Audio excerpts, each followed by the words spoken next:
Today, guys, I have someone really special, Fred Davis. Now, you guys might be thinking, who is Fred Davis? I have never heard of him.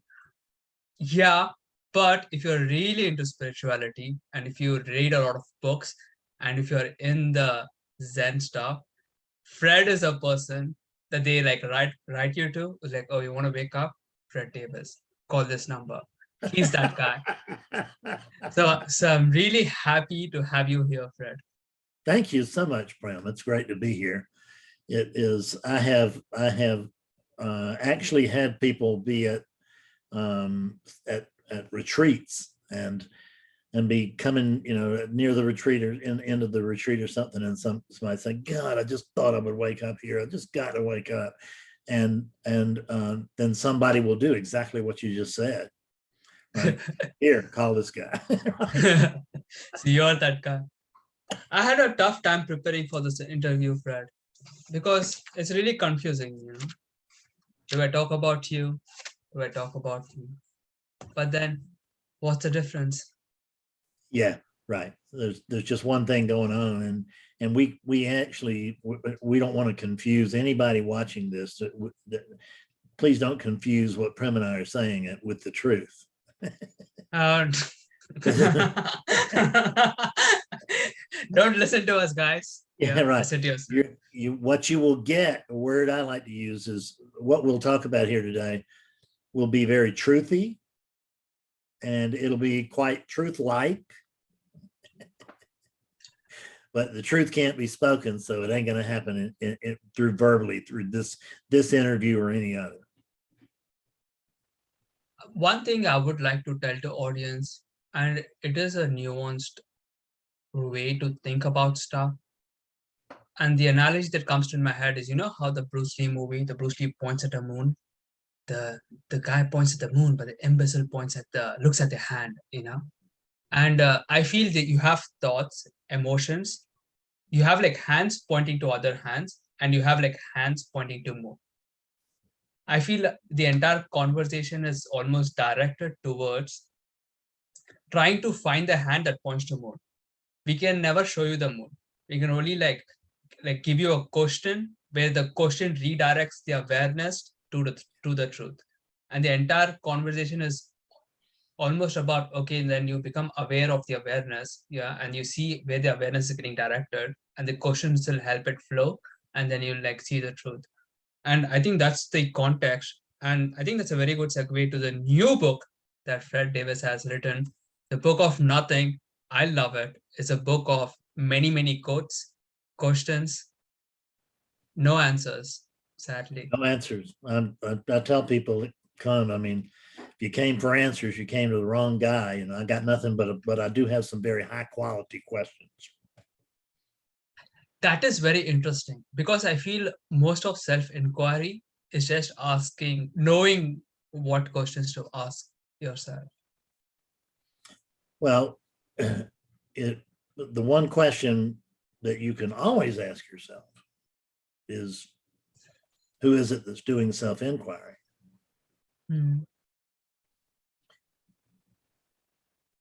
Because what we want to do is, rather than give answers, we don't want to live from answers. We want to live from questions. Because answers, the thing about answers is that they may not always be right, but they tend to be very sure. Yeah, that's so true. That is true. Yeah. And sureness, I find to be the death of spiritual progress. So yeah, I'm not sure about anything.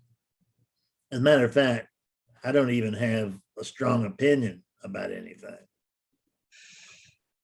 Because, well, part of that's because there's no one here to have one. Yeah, that is true. It's so bizarre, because the way, what really helped me with self-inquiry, which got me like a really deep insight. So I read your book. I read many books, and I know theoretically what's going on, non-dual stuff like this. I'm in my bed in the early in the morning trying to wake up, you know. So I want to wake up, but there's something in my body that's saying, nah, I want to sleep more. And now look, I don't even care about the spiritual stuff. I just want to wake up, you know. I just want to have Yeah. control on something that I don't feel like I have control over. And I feel everyone experiences that resistance where almost your body senses urge, but the urge never takes control of your body. It just tries to persuade you to act a certain way. And of course, you could be mindful of that. And then you could ask yourself, well, who is this urge trying to persuade? You know? And I think that's what that's how I use the spiritual inquiry. And it kept me, and I realized something. There's a lot of clinging to the urges. For example, to define clinging, it's almost like you there is something about the urges that just convinces you, you know, because there is like a pleasure payoff, there is like a sadness component for not doing something, you know, you have like these different dynamics, and there's definitely a pleasure or an aversion to something that is like a greater pain, which is why we like almost Aversion and attraction. yeah, aversion and attraction, due to which we end up doing something that in the long term doesn't make much sense. So, so what? But I still try to ask myself, why are we even clinging to thought? Well, you got to ask, who is it that's clinging to thought? Yeah. So then the question becomes, that's a very yeah, legitimate kind of inquiry, yeah, because let me explain to you and your audience how I see inquiry. Is that the purpose of inquiry is not really to get an answer. The purpose of inquiry is you ask a question that leaves you, that stops the mind, that it just stops the mind. It's not a matter of it, they're ever like, who am I? I mean, you know, awakeness has been functioning through this unit for 15 years, but I can't tell you, I know sort of who I am in the sense that I know that it's referred to as the divine and stuff like that, but I don't know what that is. So I don't really know what I am. And the other thing is I don't know what's going on here. I have no idea.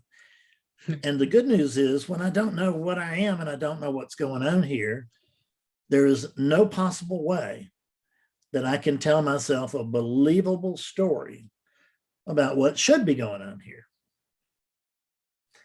And in the absence of the knowledge of what should be going on here, hell, I'm left with this.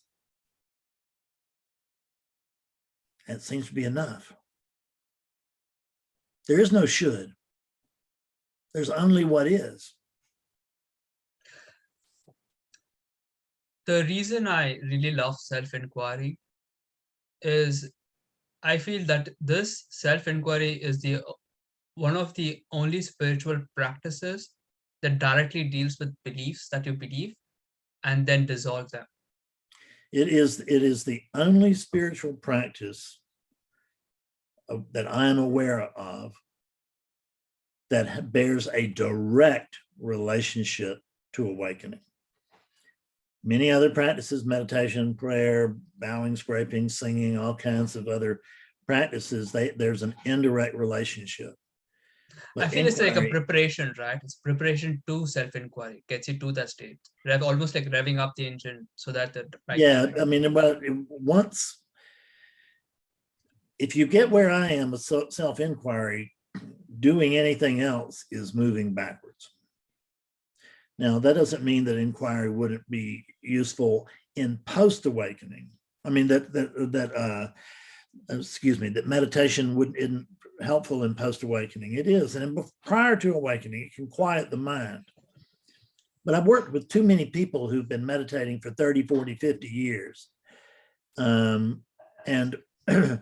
they still don't know their ass from a hole in the ground. And then they talk to me, and about an hour later, wow, I can't believe it. And so, and these were very devout people. So you can't tell me that meditation is a surefire thing. I don't want to say that nobody ever woke up from meditation, but I'm going to tell you that the numbers might be pretty good, given that we've been meditating all around the world for years and years. But our percentages, the percentages of people who wake up just suck out loud. Very few, many are called, and very few answer. With inquiry, instead of there being 2% or whatever it is that will actually come to awakening, with, well, not just inquiry, but with skillful inquiries, then when people talk to me, it's more than 90% wake up. I mean, almost everybody that talks to me one-on-one will wake up. And even in a group, most of a group that comes to a group thing, most of them will wake up. That's because there's this inquiry goes in and it actually flips the switch.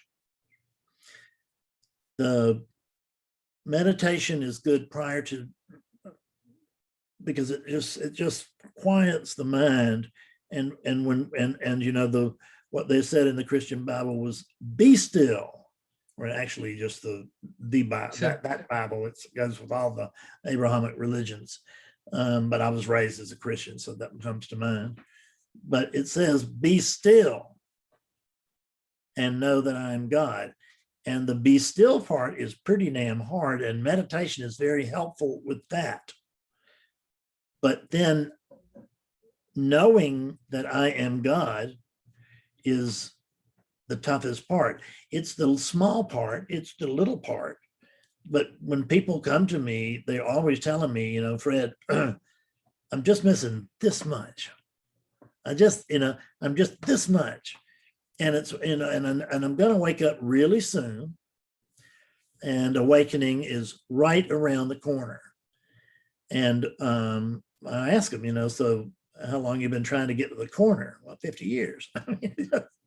It's, the problem is not that meditation is not around the corner. It's just that you can't get to the corner. Yeah, I don't think meditation, mind, body, and spirit, mind, body, and spirit. I think meditation deals with the body aspect and even the mind aspect, but which I feel in turn is to, like, so that it helps you self-inquire better. It's very hard to self-inquire when you're having anxiety. And that's where I realized doing breath work first and calming down the anxiety. And now in this state of mind, you can now ask questions and then see the answers and then get a profound experience. Yeah. So it's all of these things, all of these practices are helpful. The visualization is helpful. All of these things that different traditions use and hold as being the path. But what I have found out is there is no path to awakening. There's no path. Yeah, There is. Go ahead. I mean, how could there be a path, you know? Because you're already at the house, you know what I mean? Yeah, that's it. There's no path to awakening. But yet, if you go out and talk to spiritual seekers, everybody's on the path.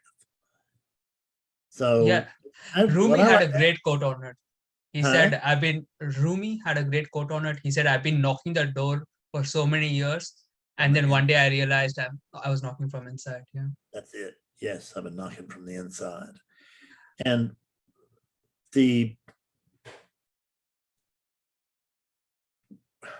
I've forgotten where I was going to go. So go ahead, please. I feel spiritual. I like self-inquiry because for you to do self-inquiry, you really need to have a certain kind of spirit to do it. You can't do it with expecting an outcome. You fail. You can't do it to see something. You fail. You need to have this sense of curiosity, open-mindedness. Also, let's be careful with what you've got to do, because what I have discovered is there are no rules here. And what you're talking about, all that's recommended. The only problem is there's no one over there to follow the recommendation. And what I can tell you is that I have dealt with many people who have walked, who just were never even spiritual seekers, walking down the street one day, boom, and awakeness just, the truth just presents itself. And now that person has gone from knowing nothing, caring nothing about spirituality, to full blown, to knowing the truth, but they don't know what to do about it. They don't have context or language or anything like that. They don't understand the ramifications of it. And they come to me, but they come to me as already awakened beings. It's not, it's not real frequent, but it's happened, a dozen times in the last 10 years. So what I'm telling you is that tells me right there that everybody that tells me that there are rules here, they're wrong, because those people followed no rules. It just happened. Now, the rules, it's, the harder you work, sometimes the luckier you get, they say, right? And so the willingness to meditate for a long time, to read a lot of books, to go out and try to go to retreats and do all this and that and the other, what that really is, it's an expression of willingness. And in my mind, most of what that is doing is just wearing the seeker out. It's just wearing the seeker out.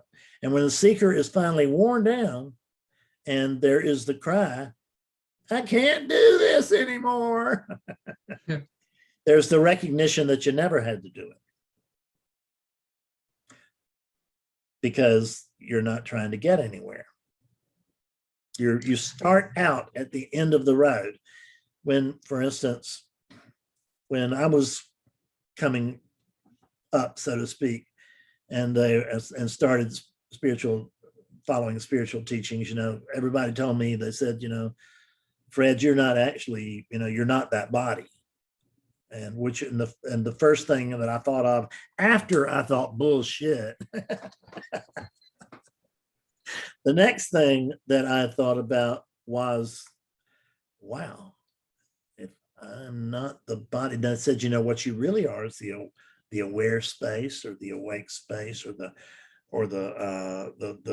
divine stillness, or the spaciousness, or whatever. And they were telling me that stuff like that. And it took it a while before I developed an opinion on that, but I did. I developed an opinion, and my opinion was, oh, I see what they're talking about. And I have heard there's a lot of awake space over in India. Well, yeah, India is pretty famous for that. And so, but the thing is that when we seek to go elsewhere to discover the truth, then every step on a spiritual teacher's journey is a step away from the truth. Because what is it that's in search of true nature? True nature. So when true nature goes out trying to find true nature, you can see why that might be difficult, because it's a circle. Mm-hmm. And how long do you think that a dog can chase its tail? It can chase its tail until it just can't chase it anymore. And that's what seekers do. And most give up before they have actually given it their all. If you give it your all, I don't want to say there are no rules to awakening, but the odds of your waking up go from being infinitesimal to very high. Give it your all. Let me ask you something. I was trying to self-inquire in the thoughts I'm having, because I'm browsing. I know I want to wake up, but for some reason I'm lying around. So who is lying down? Why? So what is it about these thoughts? I'm just trying to what is it about these thoughts? And I'm laying down. And today morning I realized there is the thoughts are certainly colored in a certain way, and I realized I'm the one coloring them. However, the thoughts are fundamentally neutral. Well, wait a minute. Tell me, since you're the one that colors the thoughts, tell me how you do that. Let's say there's an uncolored thought you come in your way. How do you color it? I don't feel there's an uncolored thought. Okay, so then you're not I coloring the thoughts. You said you were the one that was covered with it. You were the one that was interpreting the colors. what now?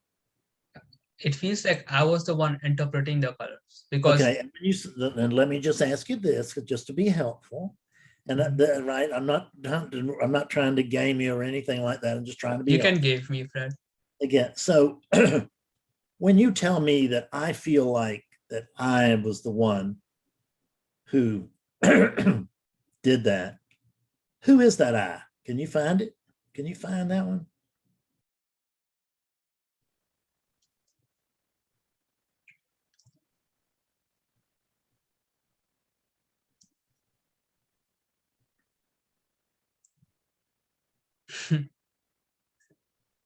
Well, I can be it. Can't find it. You can, yeah, but we're talking about that I. When you say I feel like, that doesn't sound like awakeness speaking to me. That sounds like primness. Primness, yeah. So there's no prim, but there's primness. Yeah. And what we want to do is we want to come to recognize that, like Fred coming to the recognition that there was no Fred. I had that recognition reasonably early. Didn't help me all that much. I said, okay, I'm not this body. But I never checked to see if I'm not this body, then what is it that's here? If everything was to fall away, what would be left?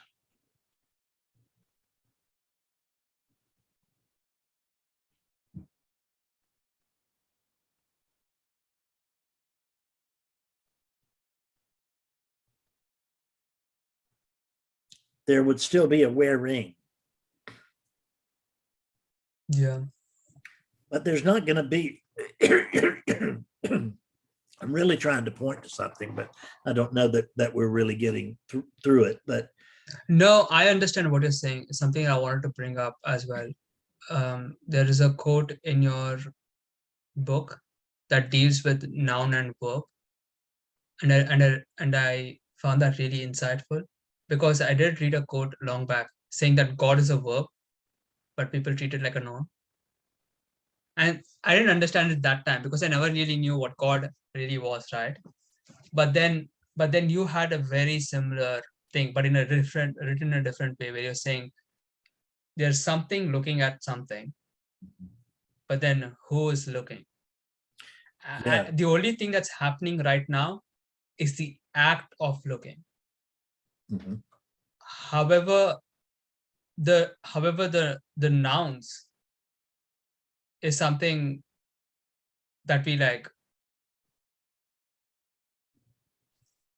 How do I put it? Even though I am looking, there's a emphasis on I rather than looking, and we identify with I rather than we are identifying with the verb.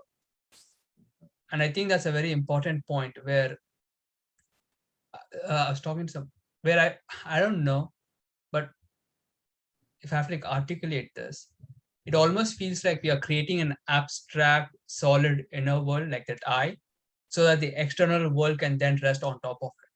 So that the external world is kind of consistent. So the camera looks like a camera, a human looks like a human. Because there was something in your book, I realized nothing is actually same, like a human being keeps changing. When they turn, everything keeps changing, There's Yeah. nothing When about I eat if the unit here eats a sandwich, then am I going to say, well, there's more Fred here than there used to be now? I mean, if I step on a scale, it'll say a little bit higher readout, won't it? Yeah. Yeah. So what is being weighed is the body, but you can't weigh a Fred because you Yeah. can't weigh something that's not here. You can't weigh something that doesn't exist.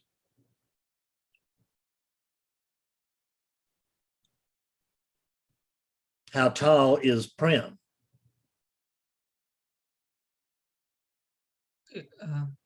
5'7". But but how You're tall? But how tall is my ego? You know. So does it have no, a no, height? no. Just looking at this, please. No. The 5'7", you're talking about that body, aren't you? Yeah. Yeah. How about Prim? Can you find a Prim? If you had to prove to me right now that there is a Prim, could you do that?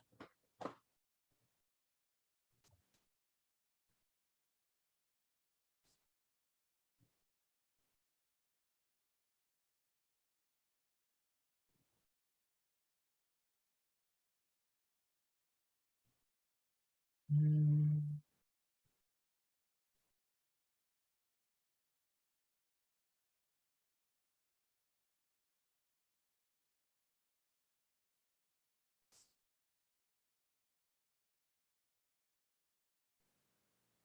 I don't think so. No, you can't. So you can't prove to me that there is a Prim, and because there's not one. There's a story over there. Like if two people were to walk into the room right now and both of them were to look at that unit, and one was a friend of yours, one of the people was a friend of yours, the other one was a stranger. When the friend of yours looked at that unit, then, well, he'd see a Prim. But the stranger, when the stranger looked at that unit, would he see a Prim? No. No. He'd just see a body in a chair, right? Yeah. So this is what we came here to investigate, is this strange observation. We have got two people in the same room looking at exactly the same thing. One of them can see a Prim and one of them can't. So I wonder why it is that the one guy can't see a Prim. And here's why I think what the reason I think is that he can't see a Prim because he didn't bring one with him.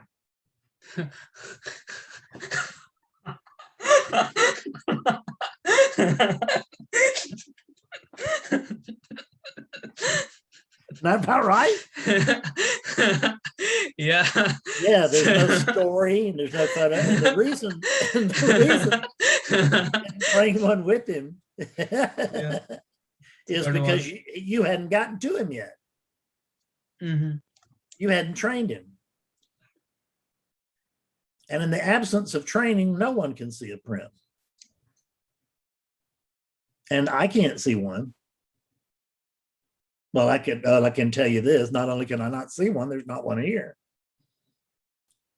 The only thing that's here is me. That's what, see, non-duality is talking about, what is it talking about? It's an expression meaning not to. So what I like is I have a different way of putting that, which is the not to is very accurate. Mine is not so accurate, but it's more helpful. It's the law of oneness. So there is, what does the law of oneness tell us? It tells us that 1 equals 1. Okay. Now, this seems like a simple equation, but I've actually had to teach it to physicists and other kinds of mathematicians and other kinds of scientists and brainiacs of all persuasion. They're much smarter than me and they know a lot of stuff, but they don't understand this math of 1. And the math of 1, it just says that 1 equals 1. So given that there's only one of you, given there's only one thing going on. I mean, if you're in Advaita, what do they teach you? There's one thing going on. If you're in Christian mysticism or you're looking at Buddhism, there's one thing going on pretty much, right? And but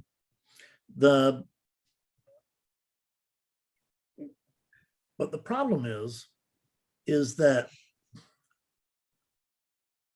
when there's just one thing going on, is there any way that you can tell me that you're not it?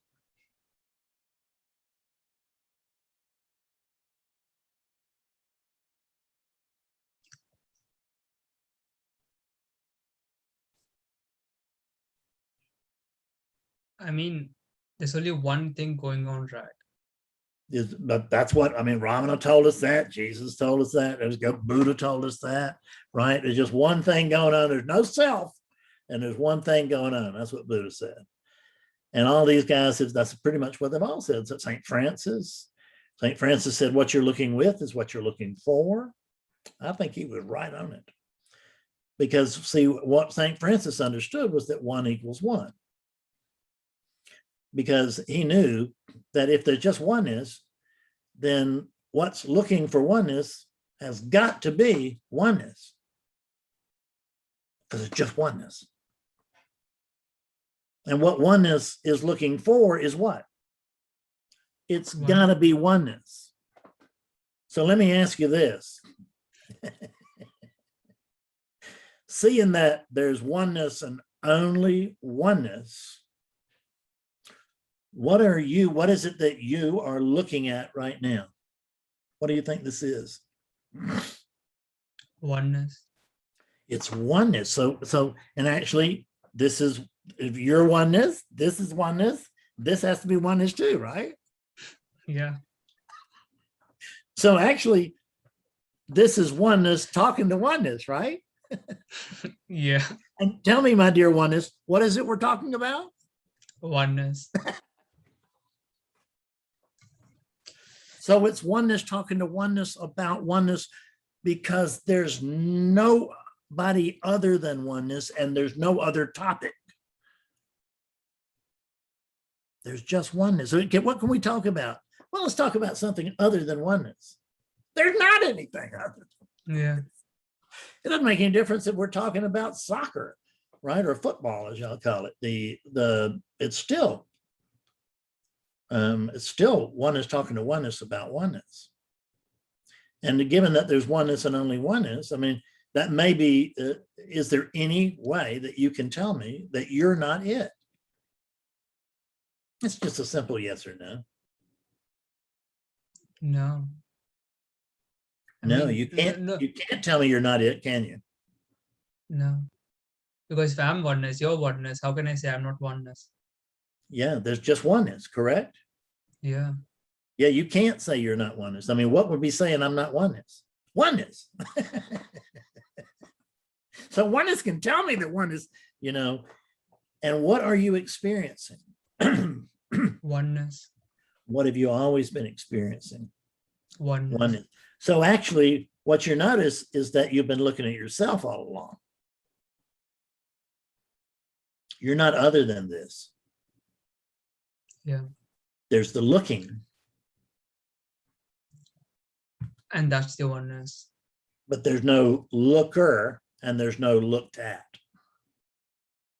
It's happening like inside oneness. Yeah, right. And the funny thing is, it is happening inside of oneness, but can you find an outside to oneness? No. So really, when things doesn't happen. The analogy that comes to my mind, how in olden days there are film reels and this movies as played on the wall. You have like movies as played on the wall, and then you have the wall. Yeah. I feel you're referring to the oneness, the wall, on top of which the movies are being played. That's it. So rather than identifying on like pictures on this screen, you become aware that there's nothing being but the wall. I agree completely with that. And I have a little bit different take on it, just a little bit way that I talk about it, because that's the common way to describe this. But what I like to think of it is that this is like a grand play, yeah? And you're the stage. And everything comes out and plays, but you're also playing every role and all of that, of course, because you're oneness. But you are, but most dramatically, you are the stage itself. And before the play comes out, there's all this busyness, and then people come out and they play their roles and everything. And then the play is done and everybody applauds, and then the curtain closes and everybody goes home. And when everybody has gone home, let's look at the stage. That stage is exactly the same way that it was before everybody came. Now, can you be sure that anything really happened? No, you're the stage. You're not affected by any of that. It doesn't, same way with the movie screen, is that there are dramas and there are war stories and there are love stories and all this kind of stuff that play out on the screen or the stage, but neither the screen nor the stage is affected by any of it. You are the screen, you are the stage, you are the stillness. So when that unit has been looking for stillness, hell, that's noise looking for silence, right? Yeah. It's activity looking for stillness, but it's not other than the stillness. There's no separation of any kind anywhere. Yeah, then there's no really point of thinking about it, is it? Well, let me ask you, because you can only experience. Yeah. Do you see that you have to be oneness by default? Yeah. Yeah. So now let me ask you this. Does it really matter what you think about that?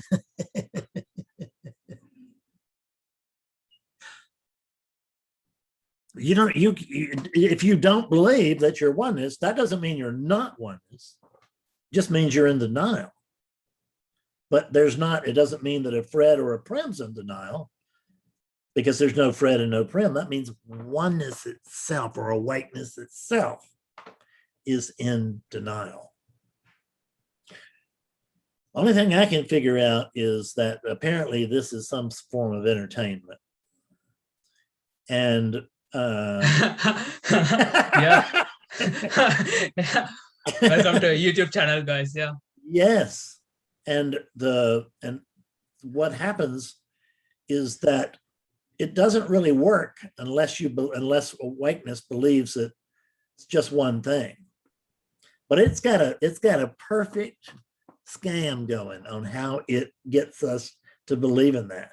Because the funny thing is, is that your parents, they're the one who told you that you were not the whole thing, but just the one thing. Isn't that right? Yeah. Yeah. We understand. We know when we thought we were everything too, but really that's not true. That's this thing. You're just this thing. So do you notice there? The parents are consciousness. The unit is just a form of consciousness. So consciousness is teaching consciousness that consciousness is inside of this unit exclusively. Yeah. You can't get away from that. It marks. Because we have to belong. We want so much to belong somewhere. We want to belong to a tribe. We want to belong to a country. We want to belong to a section of the world. We want to belong. And the way that we the way we became belongers was that we finally bought into our parents' story. Okay, I've had enough. I fought it for 18 months, maybe 2 years. And now I can see that they're actually, I just didn't know it, but now see there's a me here. That's the lie. Because there can't be a me here it can't be a me without an other. There can't be an other without a me. Yeah. what question do you feel someone can ask when the story starts playing, and a consequence of the story is almost like a me, right? So when the story starts playing, this it almost like reinforces a me, and then this me tries to react to the story and pop. So what question can this person ask so that he sees the illusion rather than living in the illusion? Well, it can ask the it can ask things like, what you want to do is not go under, you don't want to go after the content of this dream, of this. What you want to go is, you could ask, damn, what I do is I notice if I'm suffering, then that means that I'm identifying with this body, that I'm or this mind. I'm identifying again. I have no identity. I'm the unborn. But when I think that I am a Prim, or I believe that I am a Fred, then I get to experience myself vicariously. I mean, just, oh man, I get to fall in love with myself. But when I come to experience myself as a Prim or a Fred, it's a very, very limited vision. So you can ask, so what am I doing here? Who am I? Or you can just even cut out the who. Am I? Am I? Right? No, I'm trying to like wake up every day. Yes, right. I want to sleep a little bit longer. Am I? Yes, exactly. When we wake up in the morning, think about how that happens. Is that first there's just consciousness, and then all of a sudden there's I am, and then there's I am Prim, and I am Oh Prim, my and I'm in God. Prim's world. So there's a consciousness, and then there's I am, and then on the story starts playing, and then this I am reacts, and now this I am is trying Consciousness to. and I am are really the same thing, but I am is just coming to consciousness, coming to notice that itself through Yeah. material world. Because really, let me ask you a question, because a lot of time spent on chasing I am. So right now, would it be more accurate, more true for you to report to me I am, or would it be more true to you for you to report to me there's a sense of being? There's a sense of being. Do you notice that's as far as we can go right there? That's further than I am in one question. Everybody's trying to get to I am. But what if you're not?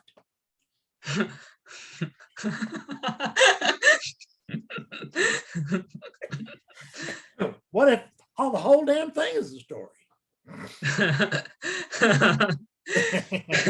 So I can't say I am because I don't know. I can't say I'm not because it'd have to be somebody declaring I'm not. But what I'm telling you is that the raw rock bottom over here is that there's a sense of being. Tell me this, Fred. Why why is oneness associated with love with a capital L? Why love? Well, there is only love. That's probably one reason. Oneness is an expression of love. And let me show you how generous you are with your love. You don't actually need anything. Do you notice that? That unit needs a little bit, but it doesn't need much. But you don't even need that. You don't need anything. If right now, if the world were to disappear and the consciousness could somehow remain, would you be, would you be sad? Would you feel like that would affect you a great deal? Or do you notice that the truth is I'll just ask you, do you need the world? Feels like it. And who's it feel like it to? How about if you spoke to me as someone awake, inside? Yeah. speak to me as awakeness and not as a prim? An awakeness, if the world were to disappear, right? Because you're not awake, and this is not an awakened unit, right? There are no awakened units, and there's no Fred Davis period, so it certainly can't be an awakened Fred. There's something here that is conscious, or there is consciousness itself somehow.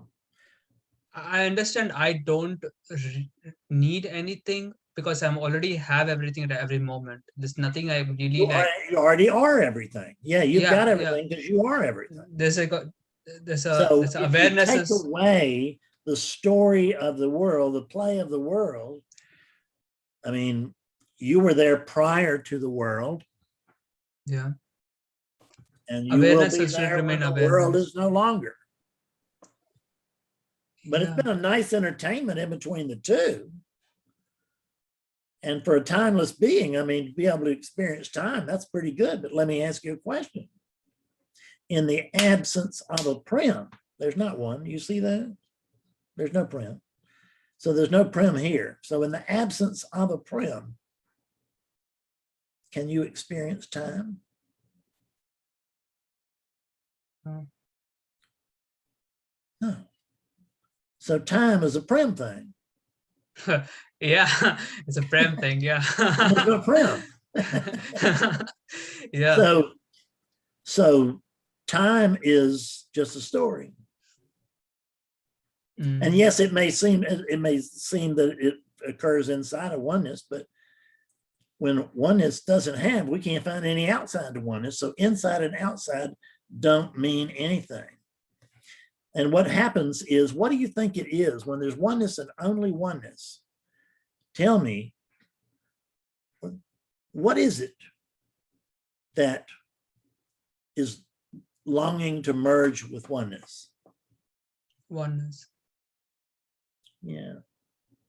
So, but oneness is actually, it can't merge with something else because there's not anything else. So the idea of merging with oneness, which people talk about a lot, right? And is, I want to merge with oneness. I can't wait till I find oneness. Well, even just from an intellectual standpoint, tell me, what is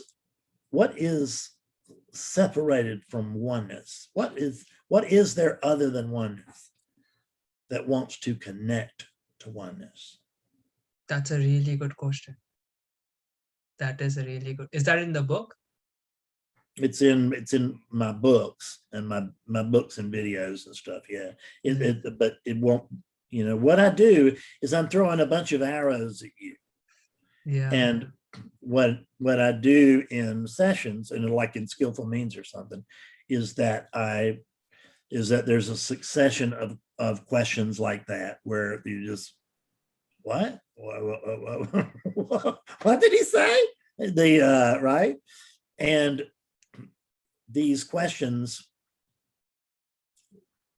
they stop the mind, because you don't need anything else. You're already oneness. There's not anything else, but we think that, well, I can't wait to find oneness. It's got to be around here somewhere. Really? Well, where is oneness? What is it that's in search of oneness? Oneness.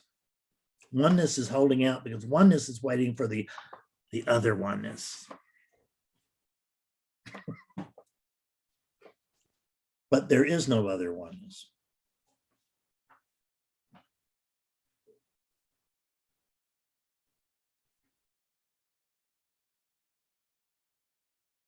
And the idea of merging is a loving experience. Because I forgot you asked me about love. Let me ask you this. Here that unit is. Yeah. you are here just as you are, aren't you? Exactly as you are. Yeah. Has oneness said, listen, I'd really like to have you here, Prem, but you need a haircut? Or how about, Prem, you could stay around here, but you don't know Portuguese, so you're out. Mm. Or Prem, you've got one ear lower than the other. That's wrong. You're out. No. Oneness has already accepted everything exactly as it is.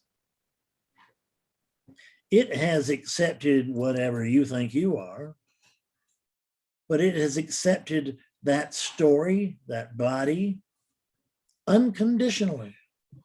We're not being asked to change it. We've already been accepted. Everything here is only here because it's already been accepted exactly as it is. That's love. That's unconditional love. I love you as you are, not as you wish you would like you to be, or I would like you to be, or anything like that. None of that. All that's just crap. We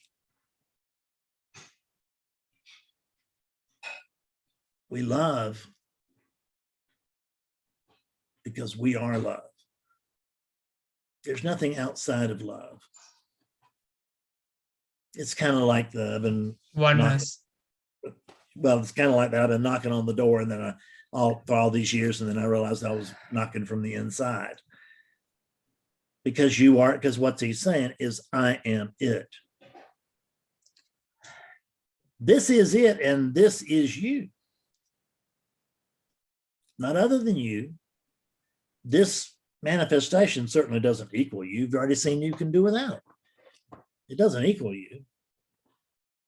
But it can't be other than you because there's nothing that's other than you. So this manifestation is not other than you, but it does not equal you. All of this manifestation, it doesn't hold a candle to you, because but I don't know what you are. You're that. You're that which is prior to consciousness. This is an experience of consciousness. Who's having the experience? It's not Fred and Prem. There's no Fred, there's no Prem. There are not two lives. You're not living your life, and Fredness is not living this life.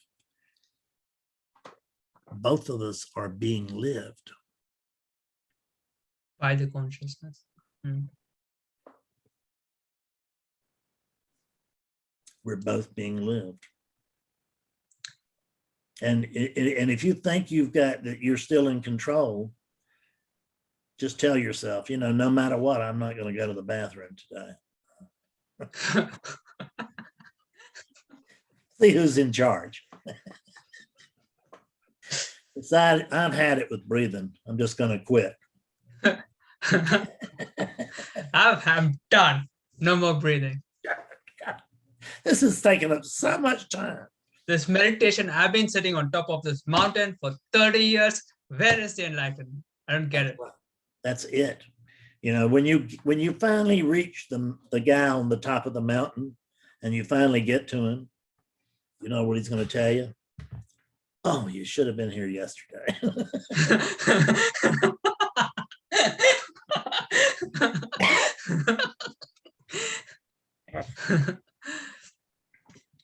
Talk to me about non-duality and I can't talk to you about anything else because there's not anything else. Talk to me about this perspective and using it to live a more purposeful life. So, well, I can't really do that because, I know it's disappointing. No. But purpose is always, wait a minute. You asked a question. So purpose is that awakeness is not about purpose. Because let me ask you this. Why do human beings dance? What's the purpose of that? To live in the moment. They dance, I think, because they can't not dance, don't they? Mm. You take these units and you put them around a certain music, and before long they'll start moving. Yeah. I'm dancing to your music, Fred. Yeah. Yeah. So that's right. It's the cosmic music, and we're all dancing to it. So purpose is about a character. Fred has purpose. Awakeness has no purpose, and it's not depressing. It's freeing, because I mean, you've been trying to get this right for all your life, and now what you find out is, hell, there's nothing wrong. The only thing was wrong was that you were looking from this unit, and when you believe that you are this unit, and you take in through the prism of I am this unit, then this world immediately becomes, and you can check it for yourself, but every unit will have the sense that there's all this shit going on, and here I am right in the middle of it. Because, even when your vision lies to you, because vision will tell you, it will give you the illusion that you're right in the center. Right? Because it's just the way of vision, is it makes you feel like you're in the center. You're in the center, you're the center of attention. That you are, because I mean, this whole damn world, what we can see very clearly as a unit, as a character, as a human character. First thing I can see is that there's something wrong here. This ain't right. But it's just what is. I know, but what is ain't right. Well, why is it not right? Because this world, y'all may not get it, but it's supposed to be, for me, I'm the center. Only problem with that, Prim, is that we got 8 billion others going, oh, no, I'm the center. It's supposed to be my way. Yeah. So what I want you to say is that purpose, I have a lot of purpose in life, but the purpose that I have is assigned. I've assigned it. There's no purpose. So I've assigned a purpose. Mm-hmm. What is my purpose? This teaching.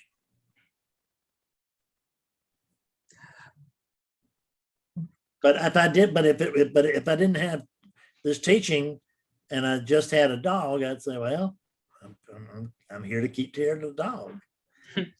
Right? Yeah. Because we're here to do whatever it is that we're already doing.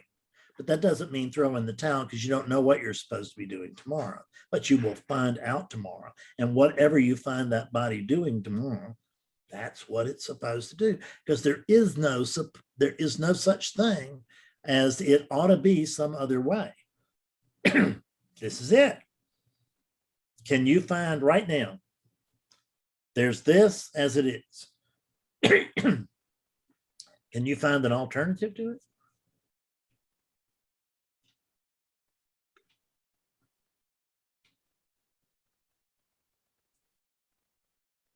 I can't. No, we're just stuck. But the funny thing is, we're stuck with everything. So it's not so bad. So we can't find an alternative. And there's only what is right here. That's what we see. There's no alternative.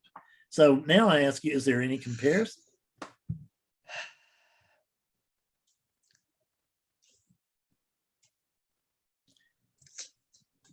Purpose, no, you're right.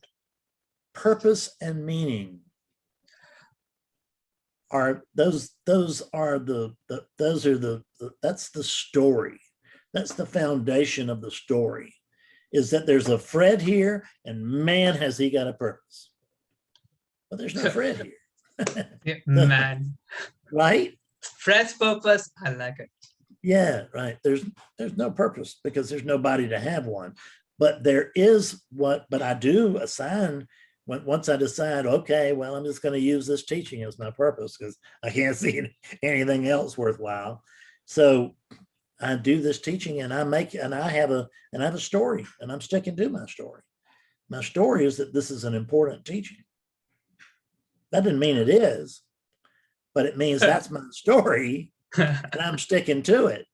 And as long as that's my story, then there is meaning in teaching. One thing that I do see it offering is that detached perspective, so that you're not in the drama. Oh, it doesn't mean that there's not a payoff. It's not a pay. There's no payoff for ego because there's no ego. You can't, it's just patterns.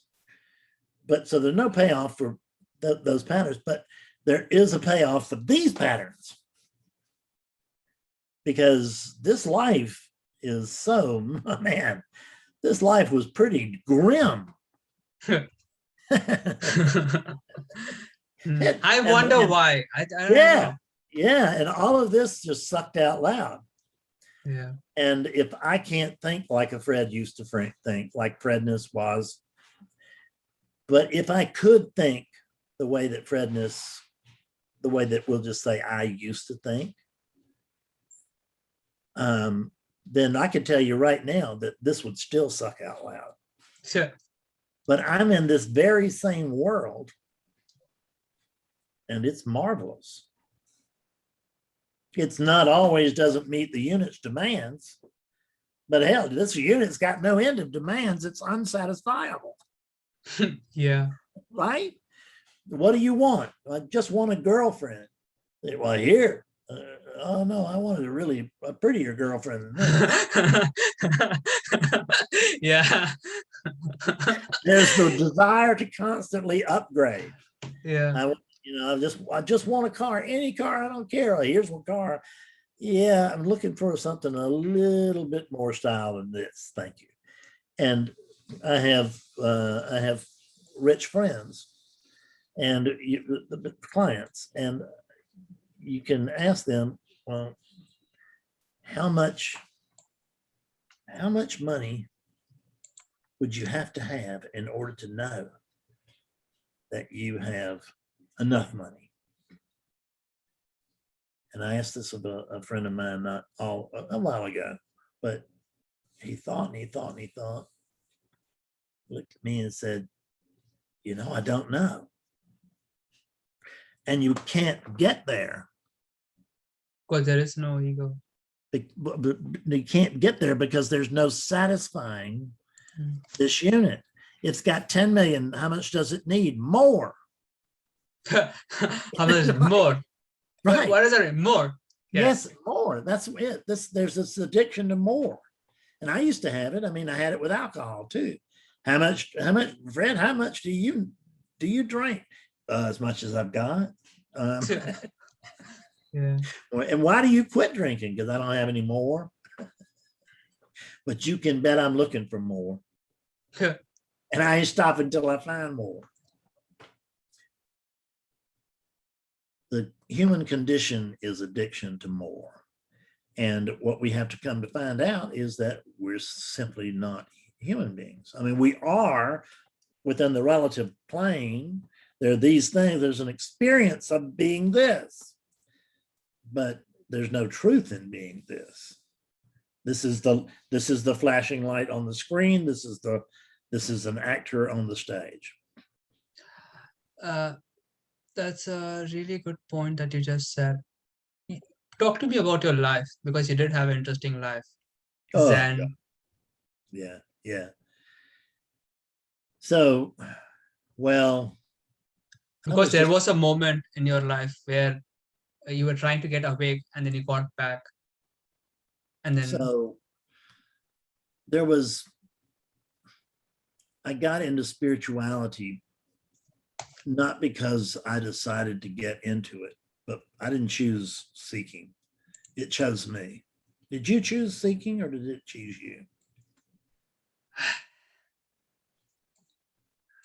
I don't think I would call myself a seeker, even though I'm seeking really hard, really passionately. I still don't call myself a seeker because I'm not a religious guy. I never cared about gods, and it's like a moment in my life came where I was really suffering, and I'm like, God, give me something. I don't care. I'm like, okay, I'll listen to Alan Watts. Tell me something, yeah, where it clicks and this just goes away. That's all I want. And even now, I'm talking to you, Mhm. still trying to figure out, okay, I'm in my bed, these urges come. Now what do I do? Self-inquiry, right? I'm just going really deep into trying to solve a problem. That's it. So is it a problem? To the prem, yeah. So it's not really what I No, want. the What I preem, the preem is not 5'7". Yeah, And that's preemness. preemness, yeah, the body. No preem. So I'm just curious as to how preem would have problems.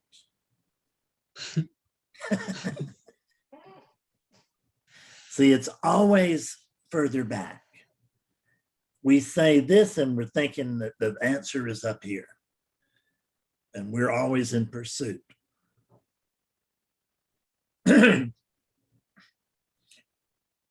in ancient times, the word repent meant turn around. What, really? Wow, that's really interesting because in Jewish tradition, my friend was talking to me and he was explaining there's like three steps to repentance, three steps to repent. And I'm like, wow, it sounds really like acceptance. It's exactly same as acceptance. But look at what, yeah. Yeah. So look at what it's leading you to do. It is when those steps that he's telling you about, that's to get you back to sanity, right? Yeah. To get you back to being a good citizen or a better husband or a better friend or whatever. It's making you turn around from the track that you're on.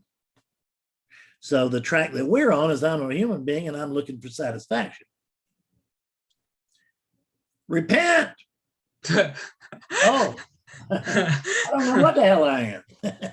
And I don't know what's going on here because I don't use language. I mean, God doesn't have language. It's not, God is not a user of language. I mean, what would it talk to it? Why would it need language when there's only one thing going on? So it's not about language. And in the absence of language, I don't know what's going on here. Do you?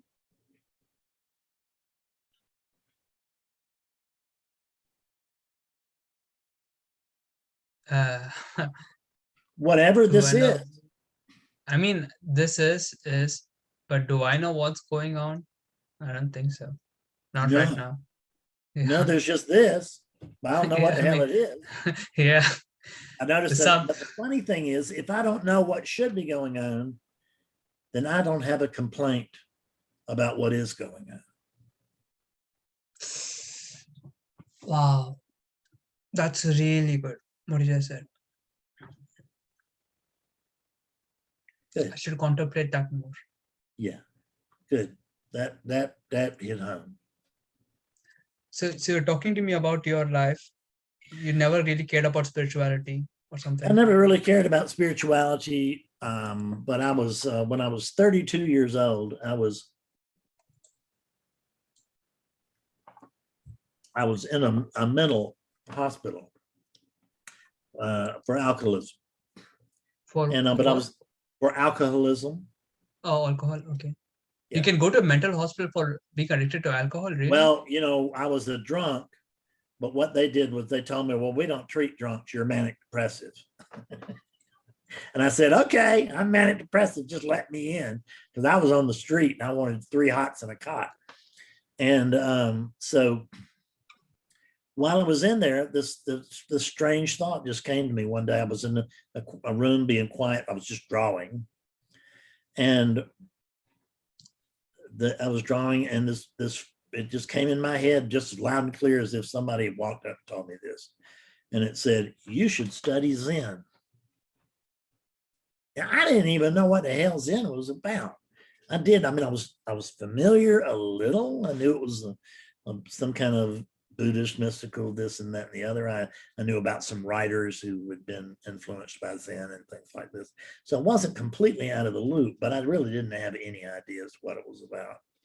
But this thing said you should study Zen. So when I came out of the hospital, remarkably enough, I said, well, I may as well follow that little voice.